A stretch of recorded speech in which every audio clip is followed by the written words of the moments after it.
महंत का हमला या आमजन की भावना।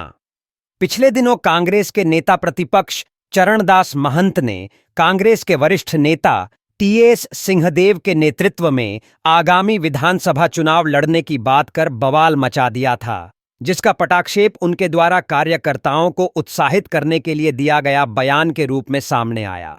राजनीति में कोई भी बात अनायास नहीं होती, उसके पीछे एक राजनीतिक कहानी जरूर होती है।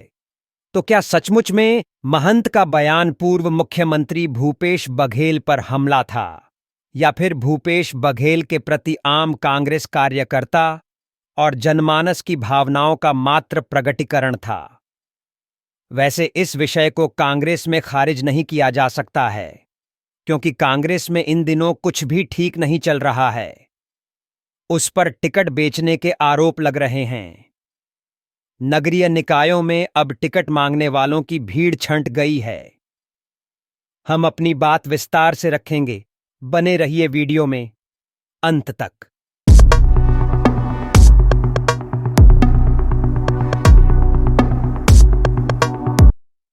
मित्रों, नमस्कार। मैं आपका हमारे नवोत्थान यूट्यूब चैनल में स्वागत करता हूं।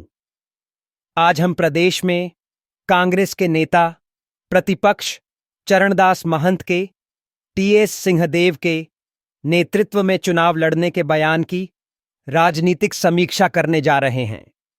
यह तो सर्वविदित है कि ऐसी पैंतरेबाजी तभी होती है जब नेताओं के बीच आपसी मनमुटाव की स्थिति बनती है।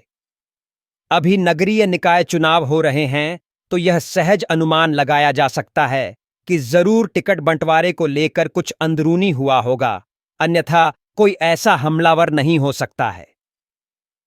इस पूरे प्रकरण में टीएस सिंहदेव आदर्श बघारते देखे गए।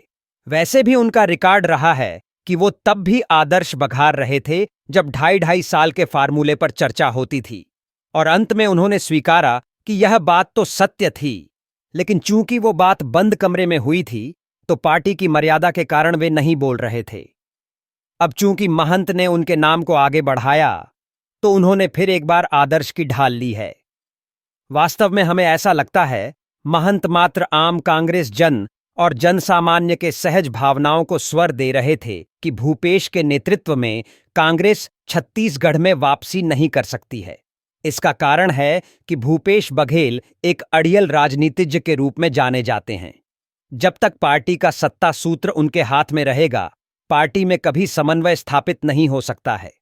फिर वह समन्वय चाहे पार्टी से बाहर गए लोगों की घर वापसी का हो या कांग्रेस के भीतर गुटीय संतुलन बनाने का हो।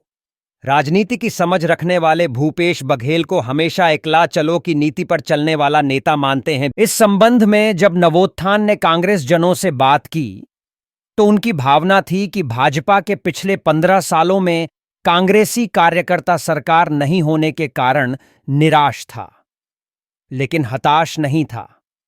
परंतु कांग्रेस के पिछले 5 साल के कार्यकाल में कांग्रेसी कार्यकर्ता इतना हताश और निराश हुआ है कि आज कई कार्यकर्ता नगरीय निकाय में टिकट नहीं मांगकर निर्दलीय चुनाव लड़ना ज्यादा पसंद कर रहे हैं। कांग्रेस संगठन में भी सब कुछ ठीक ठाक नहीं चल रहा है। रायपुर नगर निगम चुनाव में कमजोर आरक्षित वर्ग के प्रत्याशियों को पार्टी की मदद नहीं मिल पाने की बात कही जा रही है।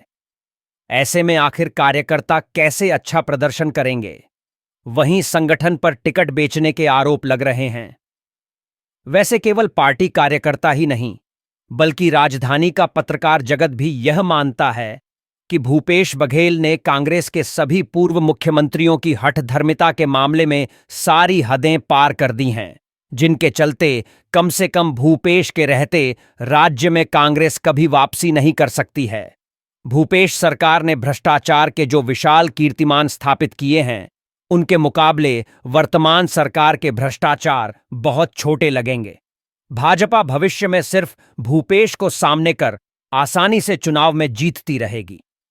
एक बात और गौरतलब है कि भूपेश सरकार में मलाई डकार चुके नेता पार्षद पद पर चुनाव लड़ते हुए ऐसे प्रदर्शन कर रहे हैं कि महापौर प्रत्याशी दीप्ति प्रमोद दुबे को भी आदर्श का सहारा लेना पड़ा कि हम नामांकन भरने में रैली को पैसे की बर्बादी मानते हैं। अगर ऐसा है तो क्या कांग्रेस भी इस बात पर सहमत है? कांग्रेस अब से पहले तक तो जोर शोर से नामांकन रैली निकालती रही है। ऐसा लगता है कि वास्तविकता कुछ और है। कांग्रेस के अंदर ही शक्ति प्रदर्शन की होड़ लग गई।